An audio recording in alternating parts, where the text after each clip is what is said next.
Good afternoon, ladies and gentlemen, and a very happy now.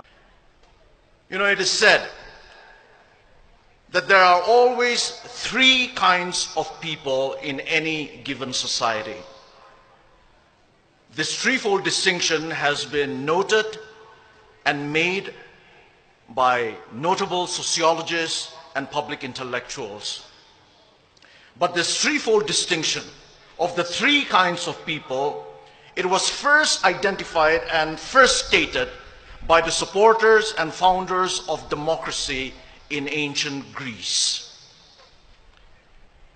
For the Greek people, the people who in many ways gave us the modern civilized world, for the Greek people, the first kind of people in any given society are the idiots. For the Greeks, the idiot is not necessarily someone who is mentally deficient. Rather, for ancient Greek people, the idiot, they said, is someone who is a totally private person, a totally self-centered person, and a totally selfish person. They called him the idiot. The idiot, he is always out for his personal gain and his personal interests. He does not have a public philosophy. He has no knowledge, no skill, no character, and no virtues to be able to live and to be able to contribute in a flourishing society and community. He's all out for his personal pleasures and for his personal treasures. And the Greeks said that the idiot was just an upgraded barbarian. The first kind of person, the idiot. But the Greeks also said that there is a second kind of people in any given society.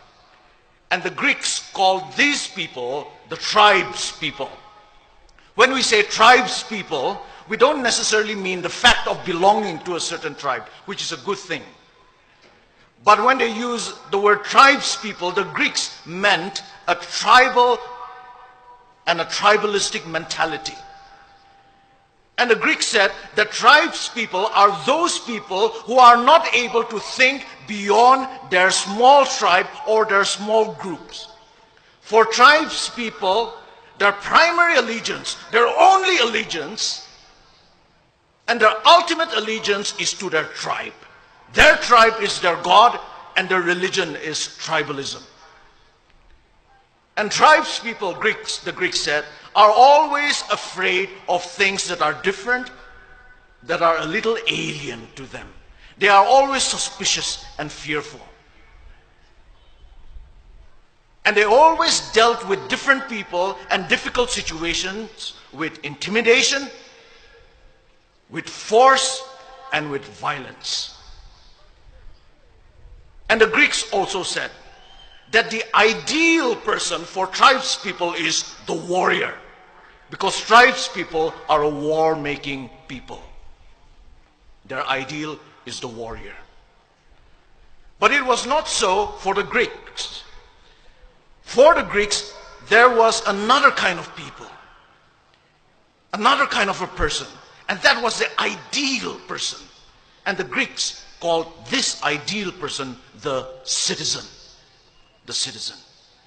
And here when we use the word citizen, we are not talking about legal status or political status. We are talking about the idea and the ideal of citizenship. And who is the citizen?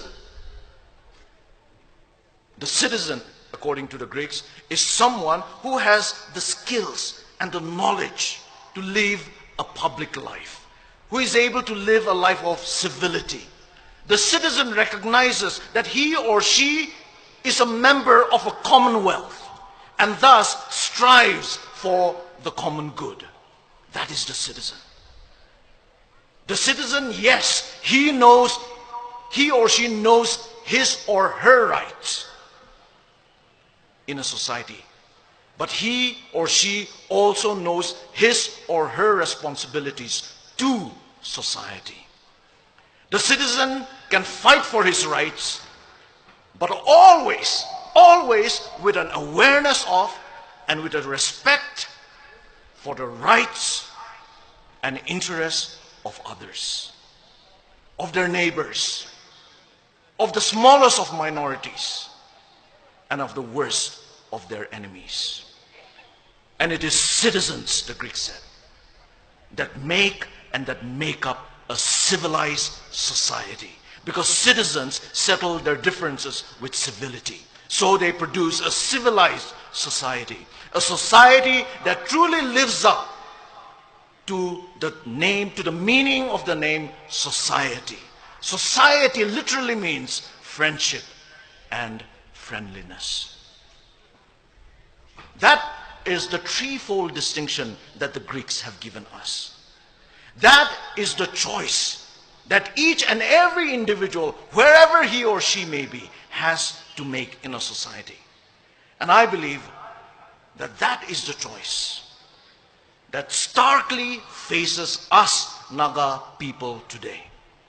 Will we be idiots, living only for ourselves?